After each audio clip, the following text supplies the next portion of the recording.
Hi student, कैसे हैं आप। My name is Vidyasagar Srivastava.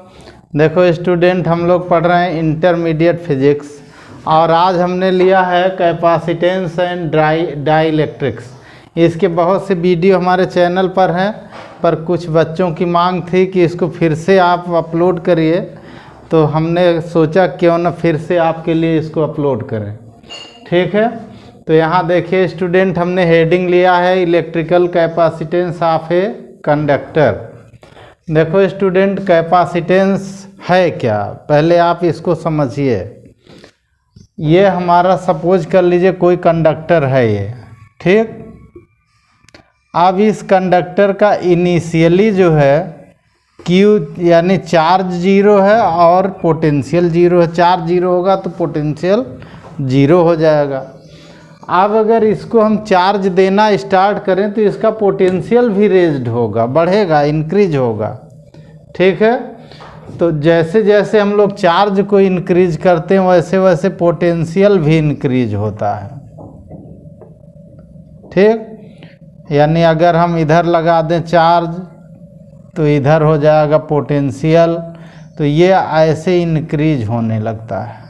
ठीक, और इनका ग्राफ बनता है स्ट्रेट लाइन। ठीक है, इनका ग्राफ स्ट्रेट लाइन, सीधी लाइन ये बनती है ग्राफ। ठीक है, बिल्कुल सीधी, यानी ये दोनों एक दूसरे के डायरेक्टली प्रोपोर्शनल होते हैं जब इनको इंक्रीज करते हैं। तो इसमें देखो स्टूडेंट, हुआ क्या जो है कैपेसिटेंस इसमें कैसे आया। ये दोनों क्या हुआ कि यहाँ से ये पता लगा हमारा कि जो Q है वो डायरेक्टली प्रोपोर्शनल टू V है। Q क्या है, डायरेक्टली प्रोपोर्शनल टू V है। और जो डायरेक्टली प्रोपोर्शनल होता है वहाँ कांस्टेंट आप निकालते हैं, तो Q is equal to CV एक कांस्टेंट हम लोग निकालते हैं। यही C हमारा कैपेसिटेंस है। ठीक है, capacitance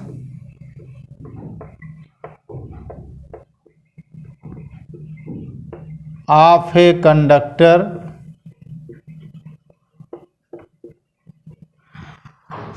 is ability to hold electric charge, is ability to hold electric charge, is ability to hold electric charge।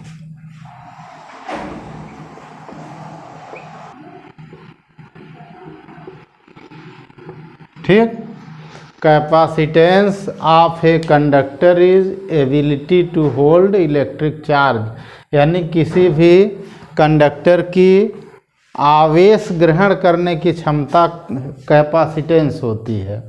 ठीक है, यानी आवेश कितना ये स्टोर कर लेगा, ग्रहण कर लेगा। ठीक है, अपने यहाँ स्टोर करेगा, वही इसकी कैपेसिटी होगी। ठीक है, हमने आपको अभी बताया if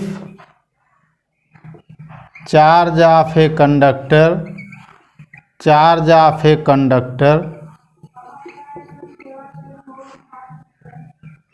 is increased,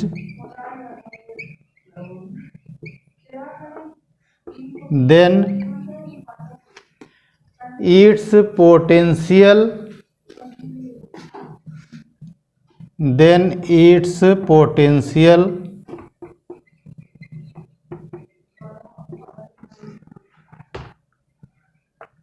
is also increased।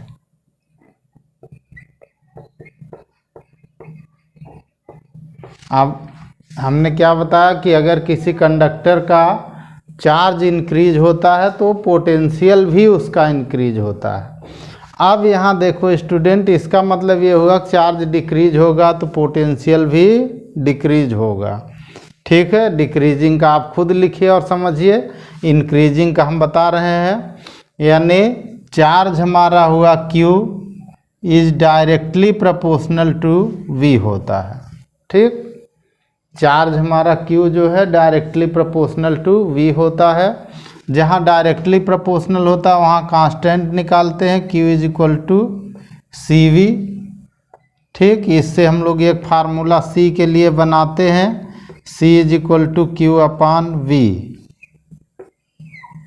इसको यहाँ से भी डिफाइन कर सकते हैं, the ratio of charge and potential.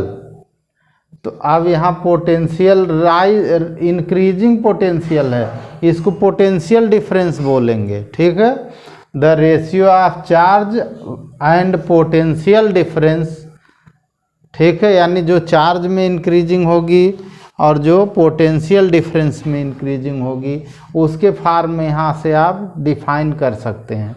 जैसे देखिए, इनिशियली चार्ज 0 था, बाद में चार्ज Q हो गया। इनिशियली पोटेंशियल 0 था, बाद में पोटेंशियल V हो गया। तो ये जो V आया, इसको हम लोग यहाँ पोटेंशियल डिफरेंस के फॉर्म में लेते हैं। ठीक है, the ratio of rise in charge with respect to potential difference of a conductor is known as capacitance of the conductor। इससे आप डिफाइन करेंगे जो है।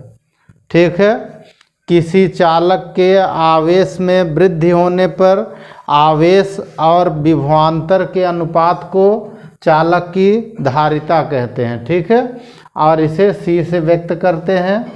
इसका SI मात्रक फैरेड है। SI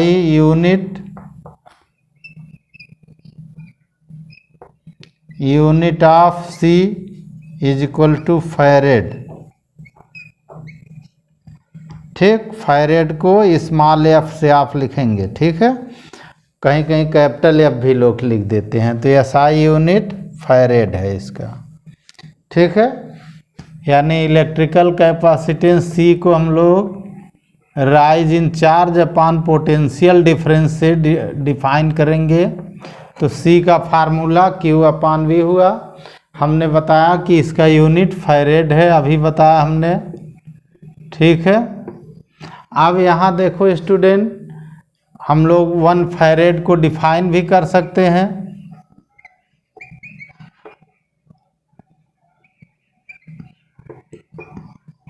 1 फैरेड को डिफाइन भी कर सकते हैं। कैसे डिफाइन कर सकते हैं, यहाँ देखो student, if charge of A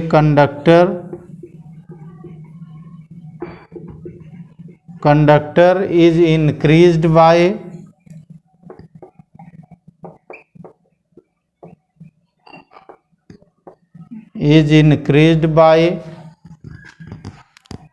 one coulomb and its potential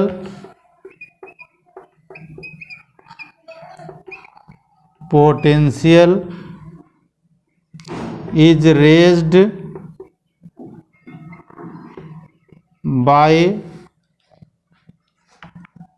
1 volt, then capacitance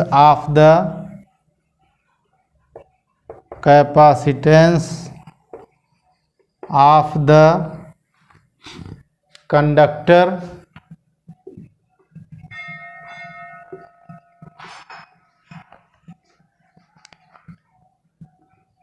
is known as 1 farad. ठीक है, यदि किसी चालक का आवेश 1 कूलम बढ़ाया जाता है और उसका पोटेंशियल 1 वोल्ट बढ़ जाता है, तो चालक की धारिता, ठीक है, 1 फैरेड होती है। ठीक है, then capacitance of the conductor is known as 1 farad. तो उसकी धारिता को 1 फैरेड कहते हैं। ठीक है, यानी इसी से डिफाइन करते हैं। Q को 1 मान लेते हैं, V को 1 मान लेते हैं और फिर उसी से डिफाइन कर देते हैं। जब इन दोनों को 1 आप ले लेंगे तो ये C भी 1 हो जाएगा। यहाँ देखिएगा, इसको रेज्ड है, ये बढ़ने वाली बात लिखी है, यानी ये पोटेंशियल डिफरेंस होगा नीचे, इसका ध्यान आप रखेंगे जो है।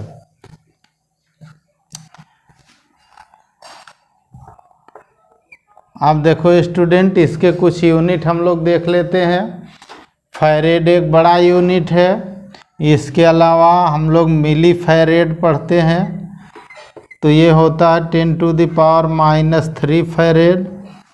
ठीक, दूसरा हम लोग पढ़ते हैं माइक्रो फैरेड, ये होता है 10⁻⁻6 फैरेड। फिर हम लोग पढ़ते हैं नैनो फैरेड, ये होता है 10⁻⁹ फैरेड। फिर हम लोग पढ़ते हैं पीको फैरेड, ये होता है 10⁻⁻12 फैरेड। ठीक है, ये कुछ इसके छोटे यूनिट्स हम लोग पढ़ते हैं। अब अगर हम लोग इसकी डायमेंशन क्या होगी स्टूडेंट, इसकी डायमेंशन आप खुद निकाल सकते हैं। ऊपर फार्मूला दिया उससे तो आप निकाल ही सकते हैं। कैसे निकाल सकते हैं, देखो पहले तो हमने लिखा C = Q/V लिखा। अच्छा, V का फार्मूला W/Q होता है, तो इसको हमने ऐसे लिखा Q/W/Q लिखा। V का फार्मूला, Q को ऊपर कर दिया, तो ये हो गया Q²/W हो गया। ठीक, अगर हम इस फार्मूले डायमेंशन निकाल लें तो निकल आएगी हमारी। तो देखिए डायमेंशन क्या हुई,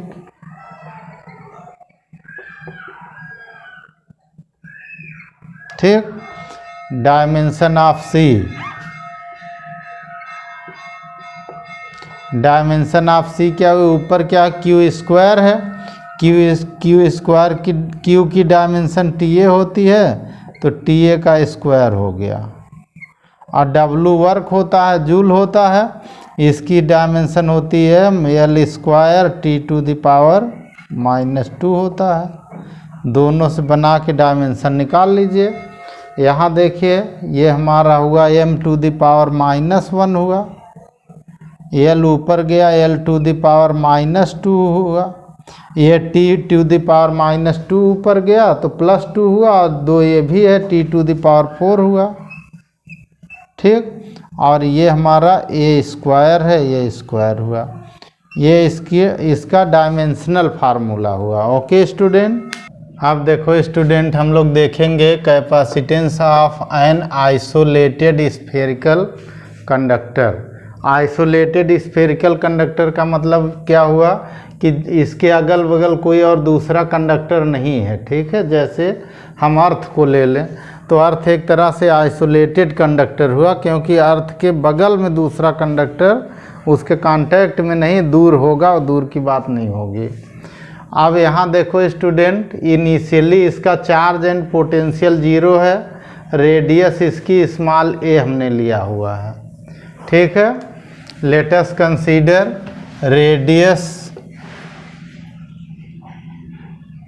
radius of the isolated conductor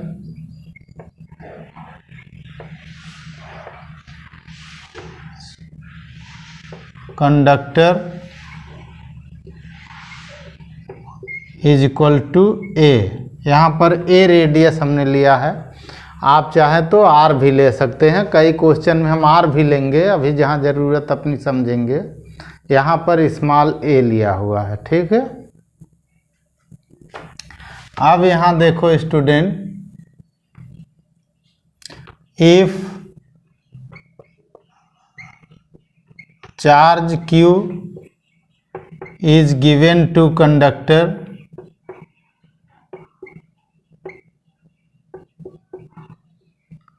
ठीक, अब जब इसको चार्ज Q दे देंगे तो ये पॉजिटिव चार्ज है, चार्ज Q यहाँ पॉजिटिव चार्ज है, +Q चार्ज है। ठीक है ना, तो पॉजिटिव लिखा ना लिखा हो तो पॉजिटिव रहता ही है।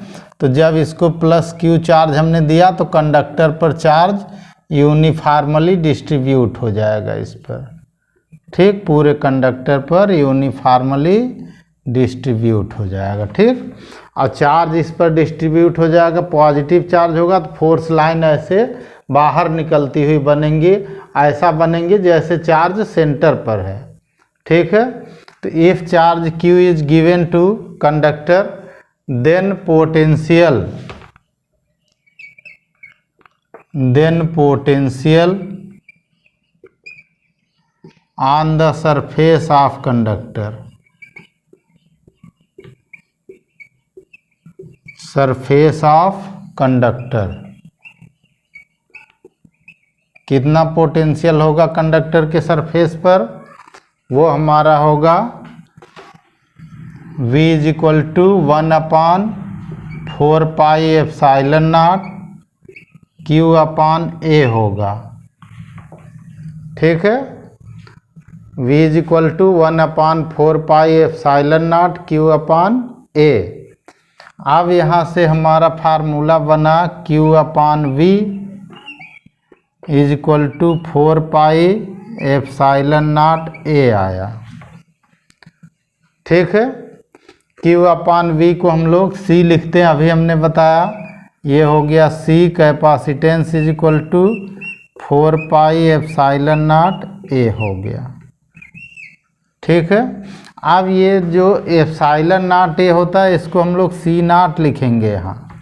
ये होगी हमारी एयर जब इसके चारों ओर होगी, ठीक है, या वैक्यूम होगा। ठीक है, तब हम लोग Q अपान V को C नॉट लिखेंगे। ठीक है, व्हेन मीडियम अराउंड द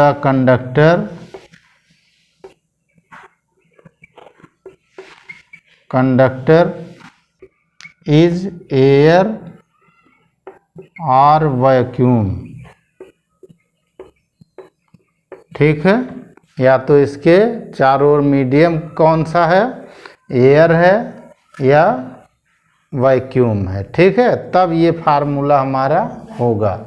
अब देखो इन ए पॉइंट डालो यहाँ, इन ए डाई इलेक्ट्रिक मीडियम, इन ए डाई इलेक्ट्रिक मीडियम।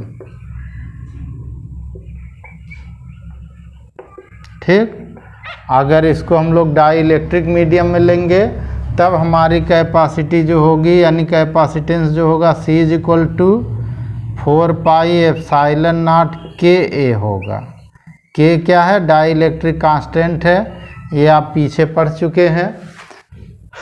अब देखो स्टूडेंट, अगर हम इन दोनों का कांटेक्ट कर दें यहाँ से तो देखो क्या बन सकता है। यहाँ से बनेगा C upon C naught is equal to epsilon upon epsilon naught, और इसकी वैल्यू आती है K। ठीक, इसको हम ऐसे लिख सकते हैं ना, इतने को एप्सिलॉन लिखते हैं।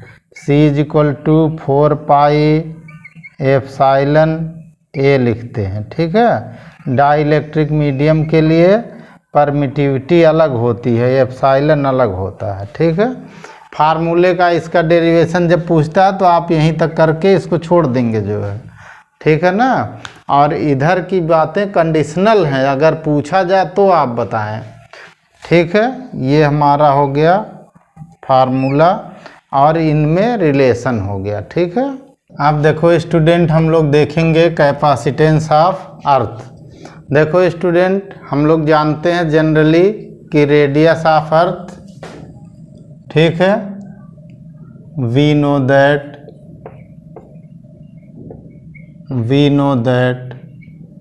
ठीक है, एवरेज रेडियस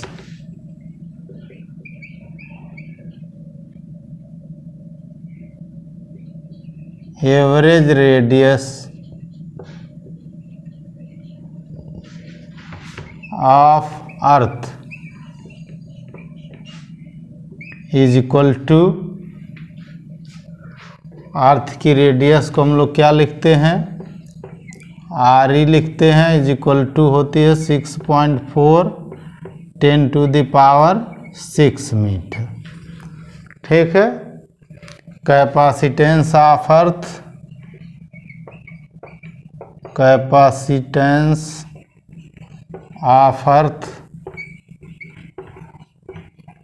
ठीक, कैपेसिटेंस ऑफ अर्थ का जो कैपेसिटेंस हुआ वो C is equal to 4 pi epsilon naught RE हो जाएगा। आर यहाँ रेडियस लेते हैं, ठीक है। अब यहाँ वैल्यू रख दो स्टूडेंट, ये हो गया 4 पाई का 1/9 इंटू 10⁹ और आर हमारा दिया है 6.4 10⁶, ठीक है।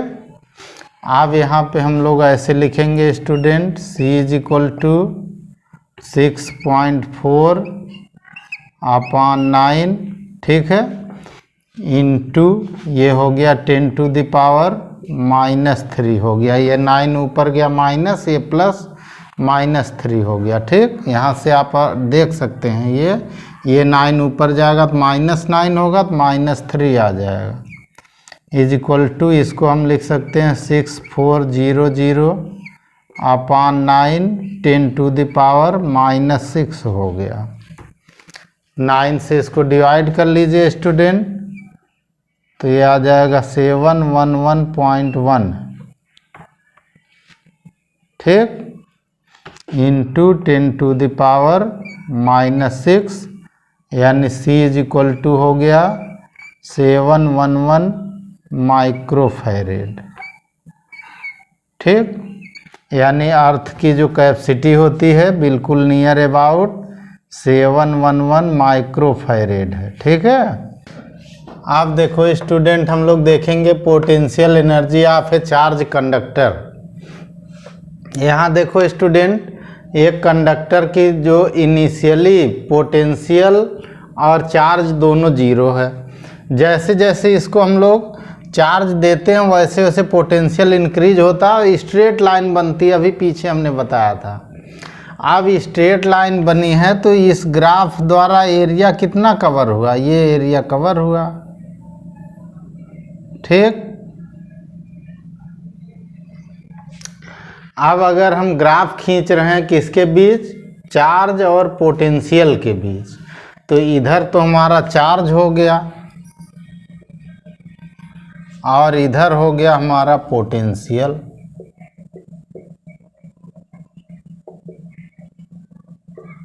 ठीक। यहाँ देखो student, potential energy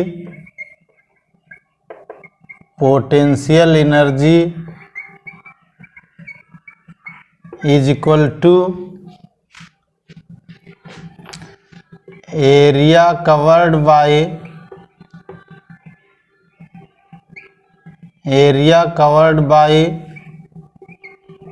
qv graph of the conductor,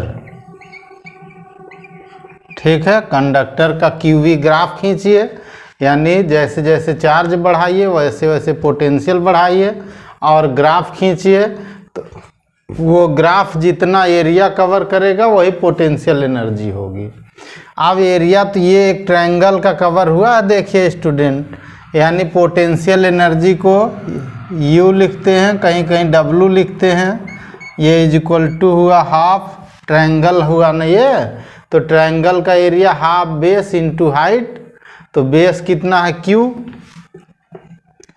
और हाइट कितनी है V, ठीक, हाफ बेस इंटू हाइट। आप देखो student, Q is equal to हम लोग क्या पढ़ते हैं, CV पढ़ते हैं, तो ये हाफ हो गया, ठीक, ये हो गया CV इंटू V हो गया, ब्रैकेट में हमने यूज कर लिया since Q is equal to CV हो गया, ठीक। इससे U का फार्मूला निकल आया, U is equal to half CV² आ गया, ठीक। यानी हमारा एक इक्वेशन पहला ये बना, दूसरा इक्वेशन ये बना, और तीसरा आप इसमें और बना सकते हैं, V की वैल्यू Q/C रख दो, तो U इज इक्वल टू बन जाएगा हाफ C, तो है यहाँ पे V की वैल्यू Q/C रख दो, इतना स्क्वायर हो जाएगा, इसी से निकल आएगा C is equal to Q/V, ठीक। V इज इक्वल टू यहाँ लिख दो, since V is equal to Q/C आ गया, और यहाँ स्क्वायर कर दो, ये Q² हो गया, ये C² हुआ, तो एक C इससे कैंसिल हुआ, एक C नीचे बचेगा, तो u की वैल्यू आ जाएगी हाफ क्यू स्क्वायर अपॉन सी आ जाएगी। ये इसका थर्ड फार्मूला हुआ। ठीक है स्टूडेंट। अब देखो स्टूडेंट, हम लोग देखेंगे रीडिस्ट्रीब्यूशन ऑफ चार्जेस। यहाँ देखो स्टूडेंट, एक कंडक्टर हमारा ये है, ठीक है। इस कंडक्टर की कैपेसिटेंस C1 है, चार्ज इस पर Q1 है और पोटेंशियल V1 है। दूसरा एक कंडक्टर है, इसकी कैपेसिटेंस C2 है, चार्ज Q2 है और पोटेंशियल V2 है। अब अगर हम इन दोनों को जोड़ दें तो कंडीशन होगी जिसका पोटेंशियल ज़्यादा होगा उधर से चार्ज दूसरी तरफ फ्लो होगा। ठीक है, तो हम लोग अपने फंक्शन में ये मान के चल रहे हैं V1 ग्रेटर देन V2 है। ठीक है, अब अगर इसमें V1 ग्रेटर है तो अगर हम इनको कनेक्ट करेंगे, जो वायर लगे हैं इनको कनेक्ट करने पर क्या होगा, इस डायरेक्शन से चार्ज इसकी ओर फ्लो होगा। ठीक, चार्ज इधर से इधर आएगा और कब तक आएगा, जब तक कि दोनों पर पोटेंशियल सेम ना हो जाए। ठीक, यही फेनोमेना हो गया, रीडिस्ट्रीब्यूशन हो गया चार्जों का। चार्ज यहाँ पहले कुछ और था, बाद में कुछ और हो गया, इसी को रीडिस्ट्रीब्यूशन ऑफ चार्जेस कहते हैं। ठीक है, व्हेन टू, ध्यान से देखिए, when two conductors, when two conductors of different potential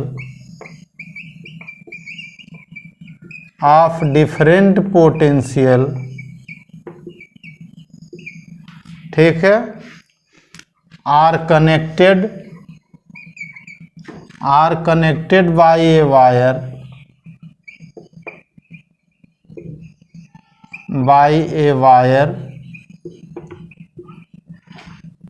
then charge begin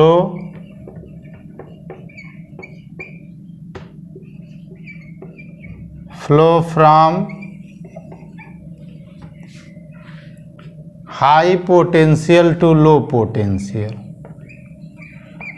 high potential to low potential।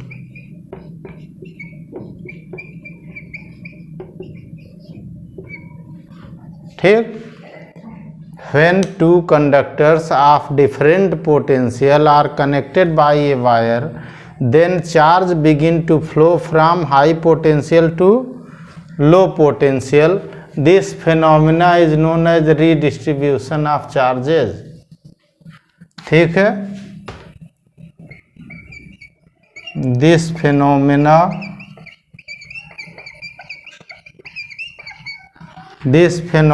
is known as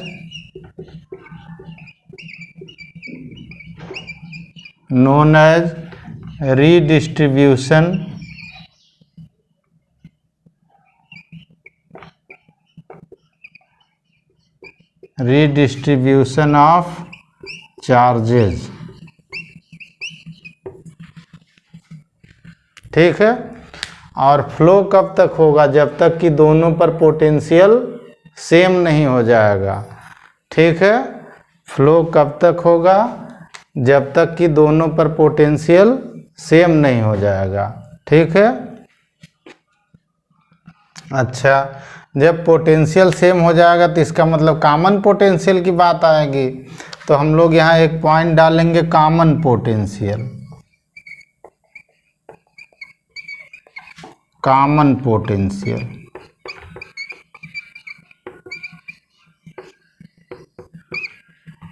ठीक, in the redistribution of charge, in the redistribution of charges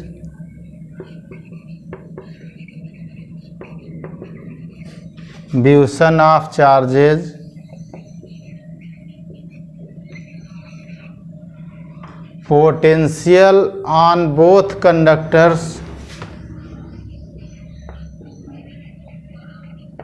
potential of both conductors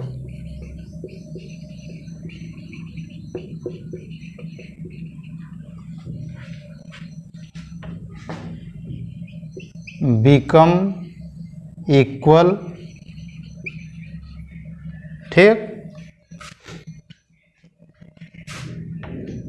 this potential is known as common potential।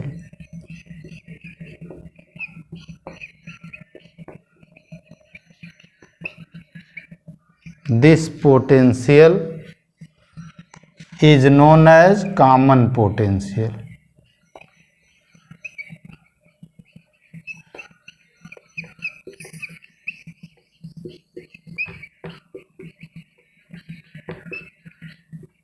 ठीक है, इस potential को हम लोग common potential कहते हैं। ठीक है, और इसका फार्मूला होता है, ठीक है, common potential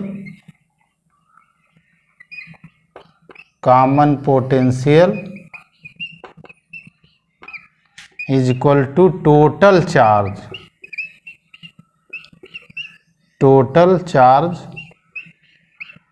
upon total capacitance.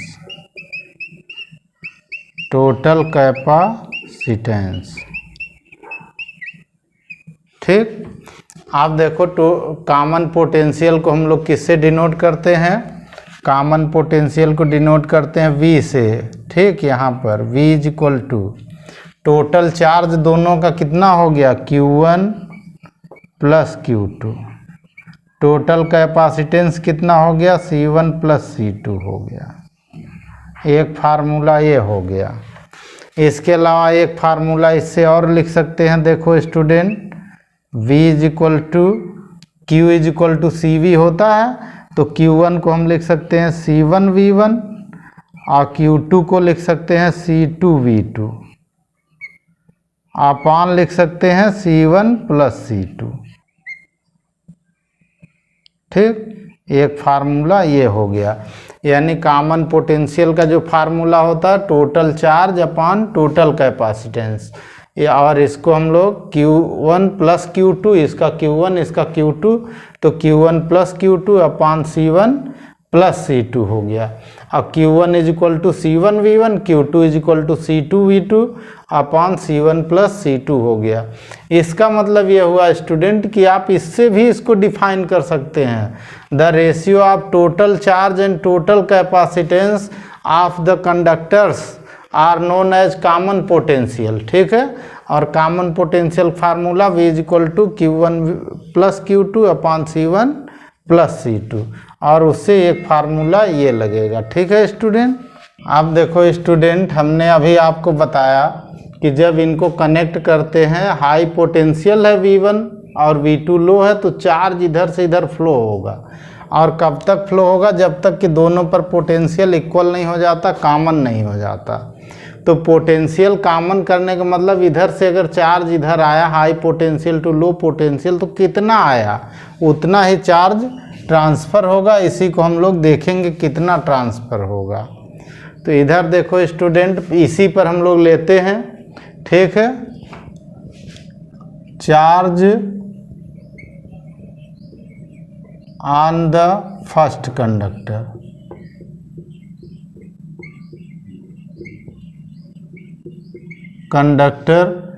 Before the redistribution of charge, before the redistribution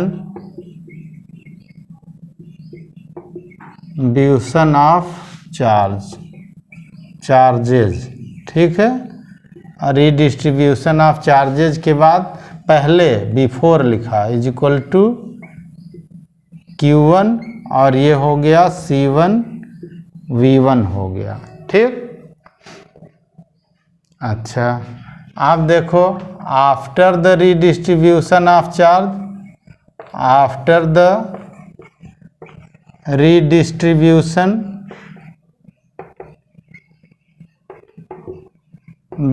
of charges. अच्छा, अब जब रीडिस्ट्रीब्यूशन हो गया तब कुछ चार्ज इधर कम हो गया ना, इधर चार्ज इधर चला गया, तो यहाँ क्या चार्ज आ गया, ठीक है। ये Q1 डैश हमने ले लिया और ये कितना हो जाएगा, C1V हो जाएगा। कैपेसिटी तो वही होगी लेकिन पोटेंशियल कॉमन वाला आ जाएगा, दोनों पर जो कॉमन पोटेंशियल होगा। तो ट्रांसफर ऑफ चार्ज कितना आया, ट्रांसफर ऑफ चार्ज कितना आया, ध्यान से देखिए इसको। तो ये हो गया delta Q is equal to पहले जो चार्ज था Q1 और उसमें से Q1 डैश को माइनस कर दो, ठीक है, दोनों माइनस कर दो, निकल आएगा। Q1 का फार्मूला यहाँ लिखा है C1V1 हो गया।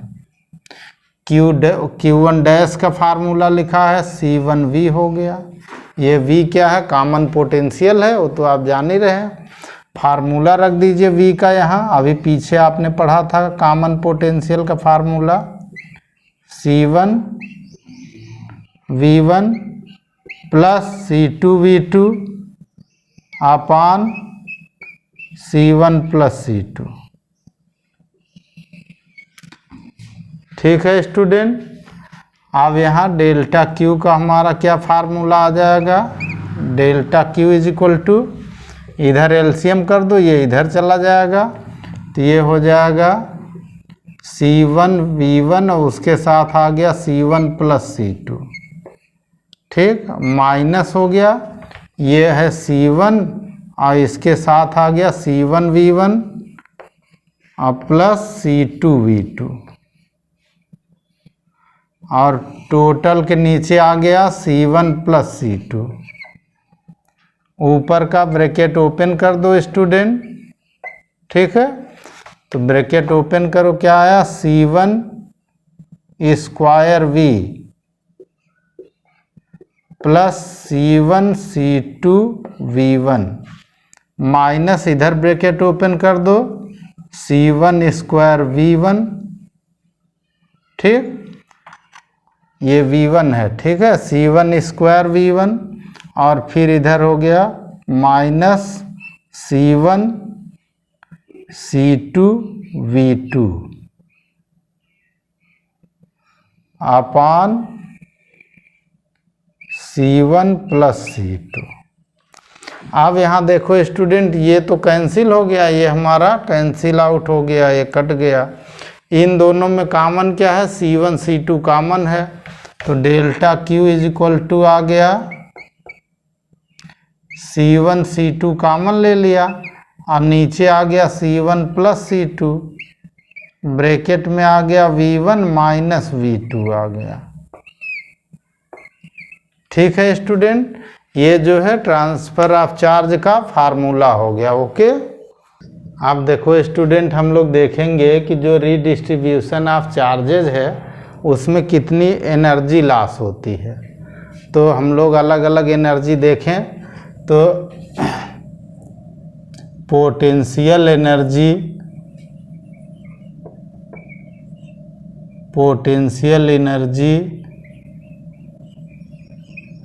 Of the conductors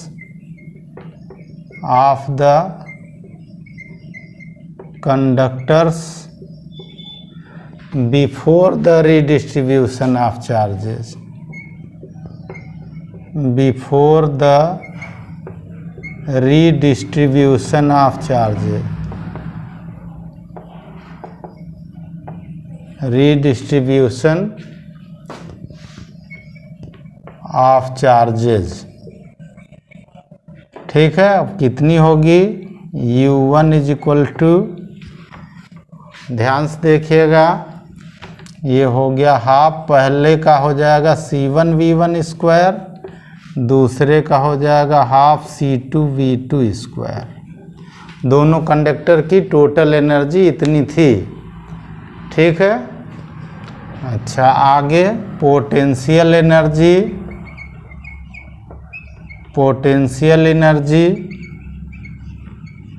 of the conductors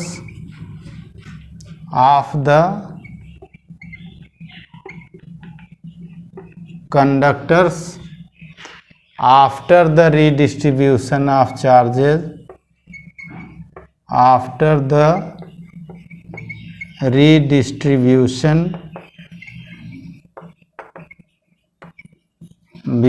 of charges,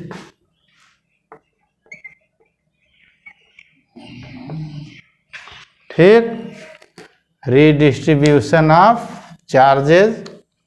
तो अब ये हो जाएगा U2, इसको हम ले लेते हैं, और पहले की जो एनर्जी होगी हाफ C1V² होगी, और दूसरे कितनी होगी, हाफ C2V² होगी, क्योंकि V अब कॉमन पोटेंशियल है दोनों पर जो है। ठीक ठीक, loss of energy delta U is equal to U1 minus U2 हो गया।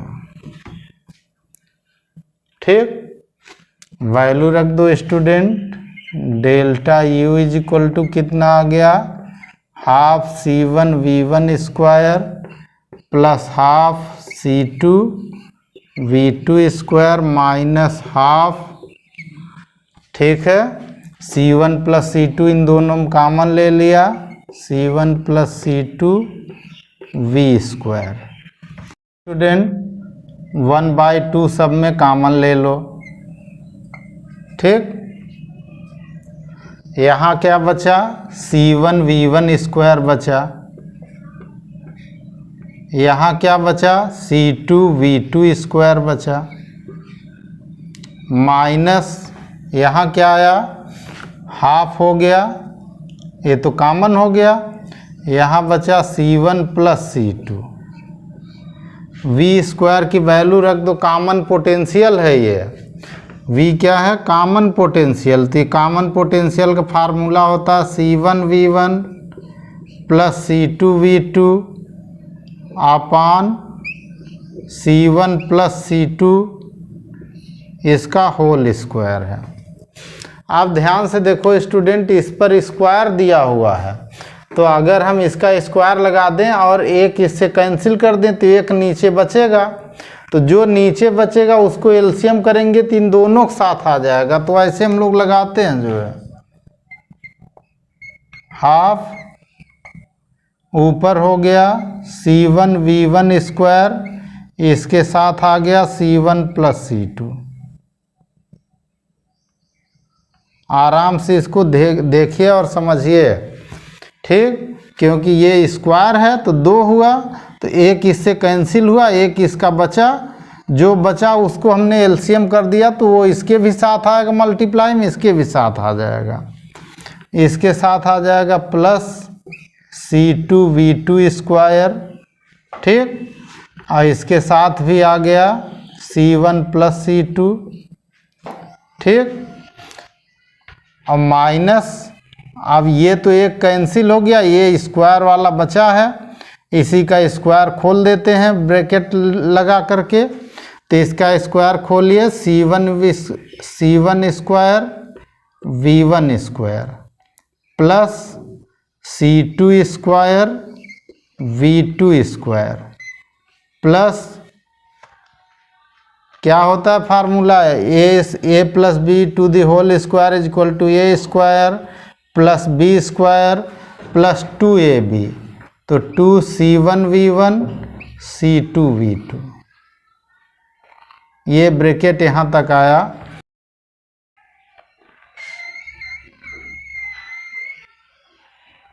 इस पूरे के नीचे हमारा है C1 plus C2, C1 plus C2।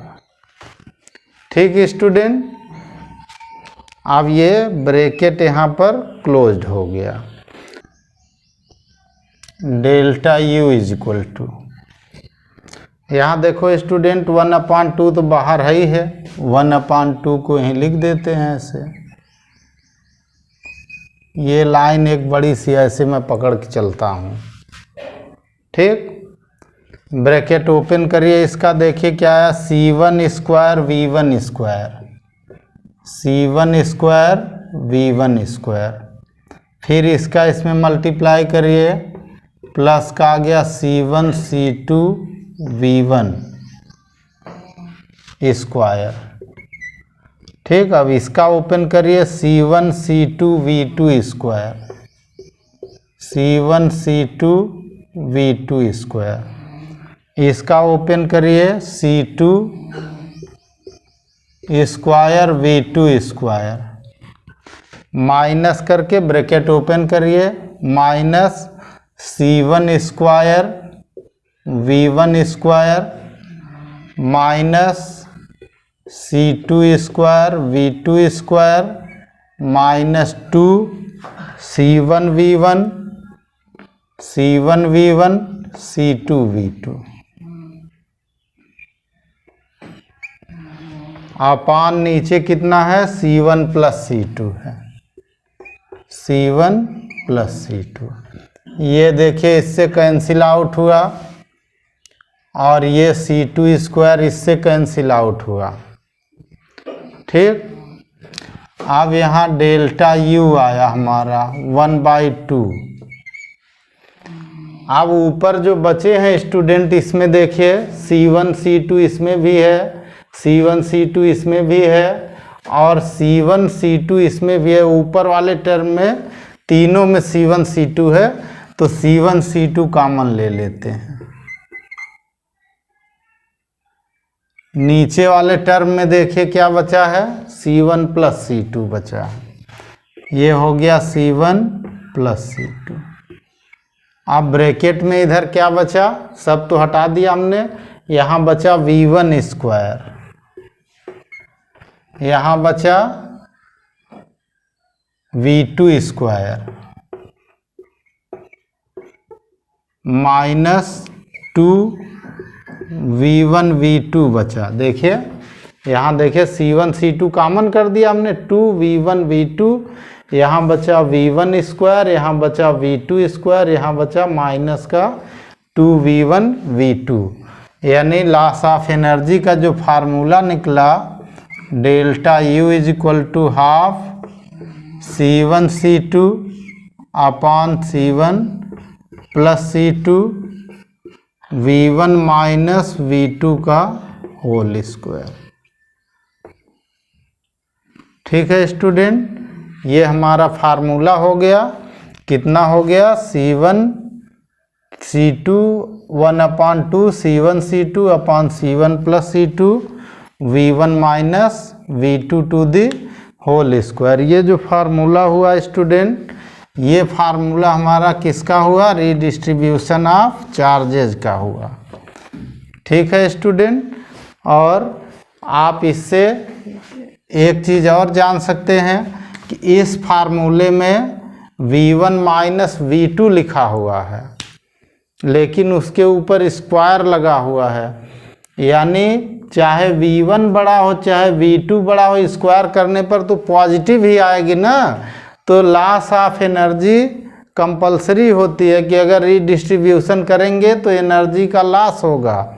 तो ये एनर्जी जाती कहाँ है अगर लॉस हुआ तो, अगर एनर्जी का लॉस हुआ तो एनर्जी जाती कहाँ है, तो ये एनर्जी जो हमारी है वो हीट में कन्वर्ट हो जाती है। ठीक है, रीडिस्ट्रीब्यूशन ऑफ चार्जेज में चार्ज फ्लो होता है, उस चार्ज के फ्लो होने में हीट के रूप में एनर्जी का लॉस होता है। ठीक है, अच्छा एक चीज़ और यहाँ जानने की ज़रूरत है स्टूडेंट, वो ये है कि कंजर्वेशन ऑफ एनर्जी इसमें है कि नहीं है। तो अगर टोटल सिस्टम ले लेंगे, यानी कहीं भी एनर्जी अगर इसको आइसोलेटेड मान लेंगे, दोनों का रीडिस्ट्रीब्यूशन अगर आइसोलेटेड सिस्टम के रूप में होगा तो एनर्जी कंजर्व है, अदरवाइज एनर्जी कंजर्व नहीं होगी। ठीक है।